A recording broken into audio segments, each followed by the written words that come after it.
name is Nate Jones, and today I do not have Kayla Rutherford alongside me. This is a solo interview, and my guest today is Ryan Shekel, the head coach of men's and women's track and field. Coach, you want to introduce yourself, and what got you to your position here, and why did you come to Mercy? Well, like you said, my name is Ryan Shekel. I have been here, this is my 21st year of coaching. Can we start over? Yeah. Like, am I supposed to look at the camera? Am I Yeah, supposed to look you can look wherever you want. I don't care if you keep that in there. So should I just start from there? My name is Ryan Shekel, yes, as Nate mentioned. This is my 21st year of coaching. What brought me to Mount Mercy, I think my story's long and unique. I came to Mount Mercy in the fall of 1997 as a student, completed my undergrad in 4 years, was engaged to my wife, what is my wife now, at the time, and I was looking for law enforcement jobs. My undergrad's in criminal justice and sociology. Was doing interviews all over, looked at Lexington, Kentucky, looked at Kansas City Police Department, turned both those down because Jill finally decided that she did not want to move from the Cedar Rapids area because this is where she was from. And so I said, okay, we'll figure things out. And at that time, law enforcement jobs are pretty rare and pretty tight, pretty competitive. So it's kind of a unique story because I interviewed with Linn County, put an application in with state troopers, did all the testing. Linn County called me on a Thursday, and I remember this because I was on one of my best friend's boat, Kyle Kunkel's. We were fishing, and I got the call saying they were going to offer the position to 2 other people, and that they'd keep my resume and keep my application and let me know if anything opened up. Well, that was Thursday. Friday morning, I got a call from the athletic director at the time, Don McCormick, saying that Don McCormick and excuse me, I'm drawing blanks here. That Don McCormick and why can I not remember the vice president's name at this time? I just saw him yesterday. That's all right. We'll go with vice president. Keep going. With vice president. I feel bad because if you watch this, I feel like I'm not drawing blanks. We get like 50 viewers. It's all right. Really? Yeah. Wanted to see if I wanted to come in and interview for the job on an interim basis. So my senior year of track, we had an interim coach. He came in, and it was a strange spring, but apparently his name was Michael. Michael and the coach had the AD had a falling out, and so they were looking to move on. And so during that time, Michael and I had talked about, and Don McCormick had known that if I was going to be in the area, that I would stay on maybe and be an assistant coach and help out because I really enjoyed it and obviously do the team well and all that stuff. But so I went and interviewed for an interim job and then never left for about 15 years or 16 years. And so that position for me really changed, evolved as the sport evolved. So when I took over, there was like 15 athletes, and that was for all sports, 4 sports. And so at one point, Bob Nicholson, geez, there is a name. I couldn't remember. Bob Nicholson was the VP and a great guy. He's been gone for a while, but they knew I was in criminal justice. At that time, the director of safety and security was looking to retire. He retired, so I became the director of safety and security and head of 4 sports. Wow. And so as the sports team grew, I think we reached about mid 50s, and then we had a new president come on. He said, you need to decide either be the director of safety security or the head coach of sports. And so I said, well, if you're going to pay me the same, I love the sports, and I'm gonna keep doing that. And then as the team grew even more, and again, I can't tell you the years, maybe 2012, somewhere in there, we reached about 80 athletes. And so at that time, that's when they split the position, and I became the head cross-country coach, assistant track and field coach. And then at that time, we hired somebody else to come in as a head coach. And then there for a while, I guess in 16, I thought I needed to try something different. I kind of went out and got a real world job, or a couple of real world jobs. For me, it was just a time in my family's life that I really thought I needed to be home more to be a good father and to impact them. And being away, having a couple really good jobs with ITS and P&K Midwest, I learned a lot, but I really learned as well that I missed coaching and I missed the relationships. And what really brought me back, or what spurred the conversations in our house again, was during derecho, we got impacted really hard. We had a power pole come through our house and totally had to gut our house. And so at that time, I still have the letter. We had about 50 alumni and alumni parents and some other people go together and gave us a check for about $5,000 and said, you can do whatever you want with this. And at that time, Justin Waring, which is an alum, which ran for me, was my insurance agency. He kind of helped with that, and a couple other people. And so getting that, I look at Jill and I'm like, that's what I miss. I just miss the relationships. We weren't, there's years where we'd go to 3 or 4 weddings because alumni are getting married, and we weren't doing that anymore. And again, the jobs that I had were they were good jobs, and I learned a lot doing them. But it was just something like I'm never getting those relationships. So come back, it's late September. I'm helping with a home cross country meet. Not on the roster, or not on the roster, but not coaching. That I had mentioned to athletic director Paul Gavin that I missed it and I never should have left. And being the smart aleck that he is, he said he knew that and he knew that would happen. But that was September, and then I think it was January 2 or just right after the year, he called me and said the current coach Derek was leaving, and that the position was mine if I wanted it or if I was interested in it. So I said, well, Jill and I need to figure some things out, but there's a really high chance that I'd love to be back, and here I am. So Nice. yeah, so the job's definitely evolved for me, and again, just it's kind of neat. When I left, then they replaced me with 2 full-timers, so now we've got 3 full-time staff, and rightfully so. We've grown a lot, and we've got a good squad. So Nice. And so is this team you have this year the biggest you ever had? yes, absolutely. In terms of numbers? Yeah. And how many do we have total, give or take? With managers, we're still at 101. We started the year at 107. Dang. So, All right. So last year, the last couple of years, at least, I can speak to the men's side. I don't know the exact where the women's finished in terms of conference. How did the last couple of years impact how you coach this year, or how you approach this year's training? like the results or the numbers? What do you mean? Either or, just how performances were in terms of maybe results or just overall PRs. How does that impact? Sure. I think the biggest thing, and just like any other coach, recruiting wise, it impacts what we look at and how we can expand and how we can be better. Sure. Just like filling holes, and track and field's a numbers game. I mean, that if you look at results from the conference meet, some being able to score multiple people in the different events, whether it's 1 point or 5 points or 8 points or whatever it is really impactful in that team score. So, that does make us want to recruit differently, or fill those voids. And sometimes you can try to fill those voids, and you just can't do it because you can't get those kids interested in Mount Mercy, right? Mm-hmm. And so I do think, looking at this year, I think we've done a really good job of doing that. We've filled some holes. I think we've added some depth that way. We've tried to replace people that we've lost, but it makes it different. As far as training goes, every year, when I sit down, I write workouts twice a year. So we use periodization as what we do with our annual plan with track and field. And inside periodization, we use what's called polarized workouts. So periodization is just basically taking the year and breaking it into different phases of training, different cycles. And again, those cycles match with the strength training and what we're doing on the track, other complementary stuff that all goes into the training. And then obviously how we pair that with strength training is big.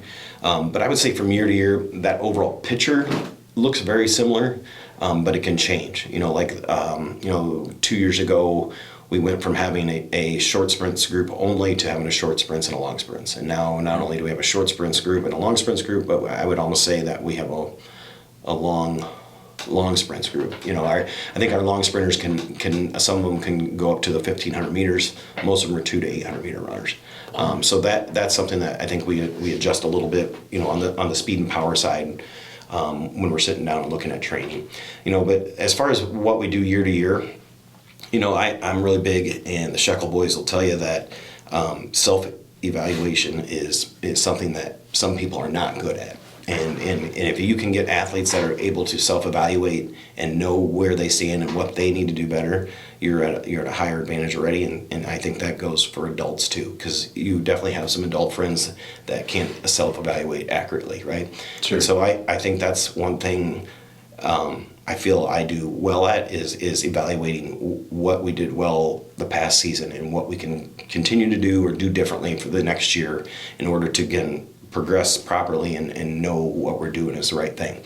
And, like with recruits, we'll sit down and talk about training. I'll share that, what we do. And, one thing I think, again, with if I have a benefit or if I have a leg over a younger coach, it's because with the experience I've tried to implement different things and know now that works or that doesn't work, or at a different time of year that works well, but it doesn't then. And then again, like I'm going to use the word manipulation. I feel like I'm really good at manipulating people so that I get the most out of them. And again, I think that most coaches are, right? Holding them accountable, pushing them to get into routines,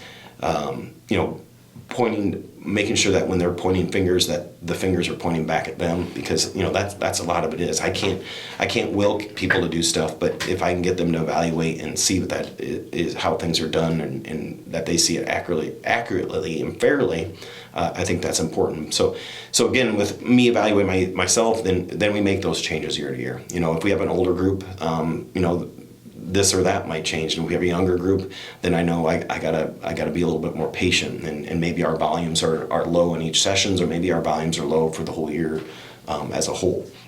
And then you've seen it too. Like we've had years in the weight room where some of our speed and power, our sprint guys, gals were really bad in the weight room. Our mechanics or our technique, and so like just spending the time, and I would say that's one thing we're doing differently this year is we're having teaching sessions where we're meeting in the team suite and kind of going over things to make sure that people understand it or at least can see it correctly. But sure, yeah, got to build a foundation for everyone else. Yeah. So you talked about recruiting a little bit. When you recruit, do you look for like potential in athletes, or is it more of like you look at like the results, what they've done? Obviously, like the kids that we really go after, we're looking at results, right? Sure. And again, we've already kind of talked on it with track and field. We're filling a roster, we're filling spots. The volume of which we can provide instruction, but not only provide instruction, we allow them to compete is different than basketball or volleyball or soccer. If we want to go in and I want to run every sprinter in the 200 that weekend, that meet director might be a little annoyed, but I can do that, right? Yep. And so every athlete's going to compete when they come here, and so that's a little different. And again, that's a question I even got this week talking to Ava Johnson. She asked me what attracted what was it about her that made me want to go recruit her? What attracted me to look at her and recruit her? And to be honest, she's a high jumper. Women in our sport the numbers are down, period. But I think some of the field events are especially. So a high jumper was really, really attractive. But I also just we need kids, right? Mm-hmm. And again, so you say that, but if people are interested in the sport, then I'm interested in them. Sure. If they're interested in the sport and they're willing to work, then I'm really interested in it, because that's where you're going to see the benefits. Sure, because you don't want to have like someone come on that's like, oh, I want to run track but doesn't want to work hard. Then you're wasting each other's time. Absolutely. And that's why, to be honest too, we've had a couple kids on campus show interest in the sport, and I've never turned down a walk-on before. Mm-hmm. But we're to the point now where if it's not a walk-on, then I don't know what their work ethic is and how they're going to be helpful. Because I believe that our number 10 100-meter guy, he's not going to win any invitationals. He's not going to maybe even make the conference meet. He's probably not going to make the conference meet. We can only take 8 individuals, I guess. But my point is here is he can still impact practice. He can 100%. Still bring a work ethic that, and again, sometimes it's saying something to one of the hiring guys that might piss him off and it might refocus him. But again, if he can do that, and then he can look at the work ethic that he's bringing. If the hiring guy can look it down and whoa, he's really bringing that today. That can be impactful. That really helps too. So 100%. So talking about training and stuff, what makes someone fast? Is it genetics? Is it can anyone be fast? Sure. I mean, obviously, there's always genetics. Sure. Genetics has always plays a part in it. Some of the other sports, or maybe some of our field events, talent might, genetics and talent or talent kind of takes a part. but yeah, genetics are huge. I mean, that's a, you know, at all levels of competition, all levels of college or whatever. But again, I look back and I think, you know, sometimes, you know, looking at recruits, or you already asked about the recruits that are attracted. If we can get somebody that comes in and works hard, and I'll give you, I mean, we say this all the time within the NAI. Our qualification standards for the NAI, you have an A mark and you have a B mark. And automatic A marks, everybody gets to go, hits an A mark. A B mark, we only get 3 individuals that get to go. Well, I can look back and tell you that a lot of, you know, I don't know what percentage, 60%, I would say, 50% maybe, of all our All-Americans are B marks. And so there's been talk about getting rid of the B marks. And again, I understand the aspect that our All-Americans, a high level, come from the A marks, but we've had a lot of B marks too. And so like what I say is like, you know, we've got a lot of kids that come in and do really well for us that kind of buy into the system, and by junior year they're popping off. You know, they're doing really well. And one example I'd say of that, right, you know, just from last year, Jordan Schroeder. When Jordan came as a freshman, he ran 52 in the quarter as a high school senior.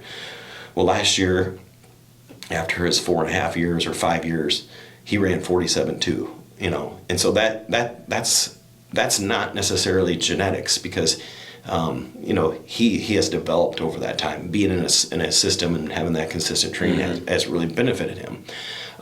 You know, one thing I would say with our sport, with genetics and our higher end kids, is that if you get a 8-time state champ, or let's say you get a Baylor Spidell. Baylor had a very successful high school career. Well, his room for improvement, his ceiling is still going to be high, right? We can still improve, but it might not be, his room for improvement might not be as much as someone that was undertrained, underdeveloped, didn't get any attention in high school, nor had a good work ethic. And so sometimes if you can find those people that can come in and it might just take a little bit of confidence, or it might just take a couple meets or performances that they really see themselves improving and doing that, that gap between Baylor Spidell and that individual starts to close a little bit.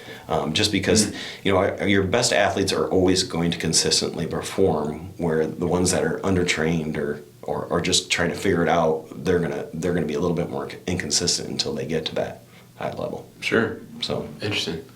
That's something that makes me really excited about like our men's like throwers, because I think a lot of them are coming in, like, let's say there's like 5 keys to being like great, you know. A lot of them have like 3 already, where it's like they're just missing like a little bit, and then we're gonna have a really, really good squad. So it's just exciting to like watch them like practice and do their thing. What do you think makes like a great like comp happen? Like if I'm gonna have a great competition, what like is it practice? Is it them, like their mindset? Like if you were to describe why a great competition happens. Oh boy.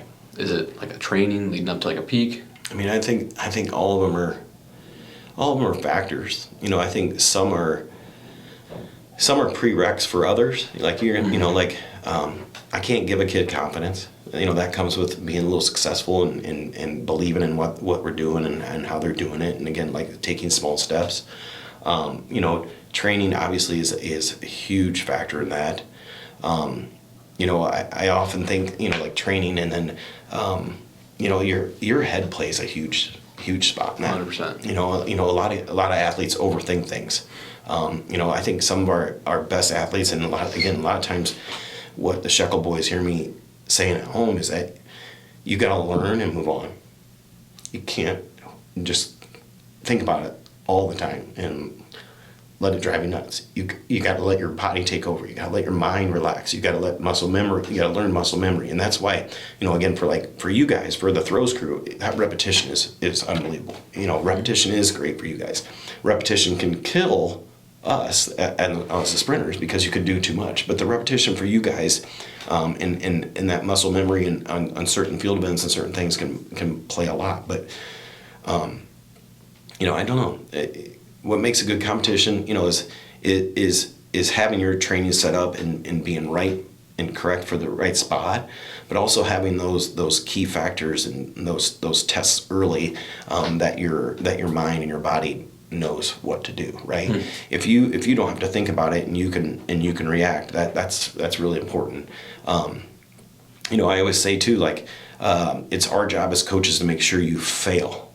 Because you learn a lot from that failure, and again, like, that's why we separate sometimes as a squad. We might send some of our higher end kids to a higher competition meet, whether it's Iowa State or Division I or whatever it might be. And it's not because they can't get some competition at those meets, but I want to put them in a situation where they're getting it handed to them, just like everybody else on the team on certain days to get it handed to them. Because when you reach the national meet, I want those, or you reach Drake relays, or you reach one of those high end meets where it feels a little bit different. I want you to understand what that feels like already, and I want you to try to normalize that a little bit, because the more you can normalize in it, the more you're going to be able to perform. And so that's one thing I know the sprints groups talk about a lot this year, is just putting the pressure on yourself in practice and not the competition, because all the stuff that we do in practice and the repetition and over, practice should be a hell of a lot harder than what the competition is. I can't simulate what it feels like to line up against one of your competitors or one of your rivals or anything like that, but the work that you're doing in practice is more impactful. You should be more worried about missing a workout and missing a practice than you should be what it means to be at a meet and be worried there. So I don't know if I've answered that question, because I think there's a lot that goes into it. I think individually you're different than the guy to your left or the guy or the gal to your right. Some of us overthink, and I always say that. When I was younger, I couldn't let anything go. It would drive me nuts. If my first race was good, I was good for my second race. But if my first race was bad, I was still pissed come the second race, and I did not do well. But I'm better understanding that now, right?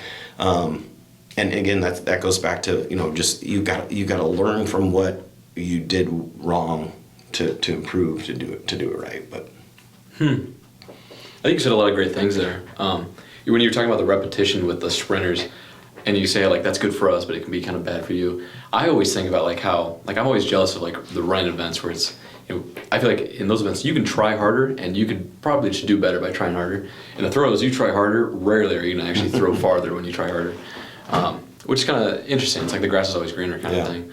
I mean, it's like that for all the field events. I mean, like, pole vault, if your rhythm's off, or, if you're too far under the pole, or long jump too is like you scratch, you know how that goes, and so it's a lot of muscle memory and trying to a combination of doing it right and doing it all at once. But sure. And like we talked about this earlier with you planning training, but you talked about like kind of that mental preparation of like you want them to fail. How much of your kind of like at practice is there any like things you do for like mental training where it's like I want you to think of like situational stuff, or is that kind of like just happen? I did not really. And again, like I don't know, you know how it is. Like some, it's different men to women. Mm-hmm. Our brains are different. It's different just individually too. Like some guys you can, or some gals you can talk about it, and it'll never sink in until they actually experience it. Sure. But I always like to kind of point out what we do week to week. And another thing with the training is like where we start and then where we go to. Mm-hmm. Even from this week's a testing week for us. So Monday we were on the track. Today we're doing strength training. Looking back in years past, if you're a senior or a junior, what you did your freshman year versus this year, and seeing that, I think that gains a lot. I think the biggest thing is, getting people to talk. And again, I don't know. I always say I believe in all those stereotypes. I believe in every single like stereotype, or not stereotype. That's not the word. Every what word am I trying to say? I think I know what you're saying. I'm just, like all the commercials, like you're gonna get what you give out, right? And one thing I've been saying a lot, all the cliches. Yeah. I like this year I've been saying this a lot. If you give 80%, you're gonna get 80%. If you give 100%, you're gonna give 100%. And so like why why question or why worry about what other people think and say and so forth? And so, like, I think part of it is just getting people to talk about it. And again, like, you're supposed to be this macho thrower, right? You can still talk about your emotions. You know, I cry all the freaking time. I almost did already. But like, you know, it's being able to talk through it to where you can process it so that you can understand and deal with it when the time comes, right? And there's going to be setbacks. There's still setbacks, right? You know, losing's a setback, or you know, something may trigger something that had happened in the past. But it's being able to process that. So that's one thing I've been really pushing a lot too. Is like, thinking back again to some of our higher end performers or performances throughout my years, and even some of the athletes that have come in. It's been the athletes that have been the closest to me, I feel like, relationship wise, that have done the best. And I think that's because they understand what I'm thinking. They understand what makes me ticked, you know. And vice versa. I can read them. I know when to lay off, or I know when to poke, or I know when to remind. And I think that's the big thing, is just like being able to talk about it. And again, it might not be with me. It could be with Coach Sick or Barker, whoever it is. But just being able to talk through that so that you can process it and motivate yourself off of it. 100%. So does that kind of play into, like, do you have to motivate your athletes? Do, like, the ones that are close to you, obviously, like, you probably know if I need to motivate this one, motivate that one. Just with all of your sprinters in general, do you, like, is that a thing you need to motivate them, or do they kind of have that internal, like, drive? I don't know. I've changed over the years in what I've thought about motivation of athletes. You know, like, I still might throw out a quote every once in a while to make people think.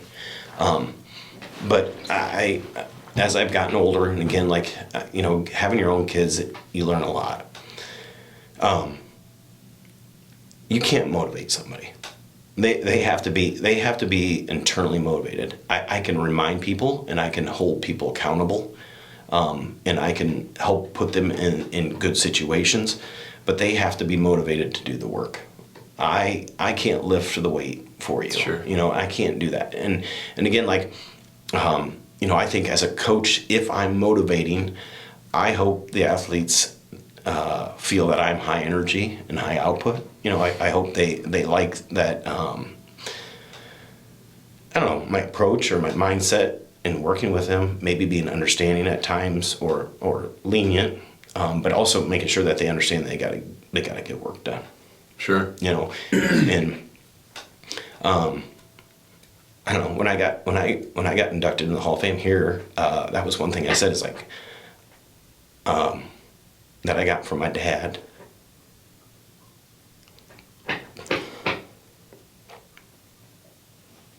And that's, I'm never the smartest guy in the room, but I will never be outworked either. And so, oh boy. And so that's one thing I always push to, is like, you don't have to be the smartest guy all the time, but you better not get outworked if you're not, you know, because those smart guys, they can get around it. So if you're lacking that, then you just better make sure that you're working hard all the time. So. Yeah. It reminds me a lot of, like, hard work beats talent when talent doesn't work hard. Yeah. I love that. For sure. Yeah.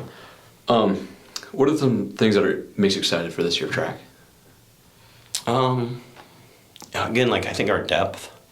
You know, we lost some really good seniors last year, and I think you know, you can't replace people you lose, but you can help grow and develop the new guys and the new gals, right?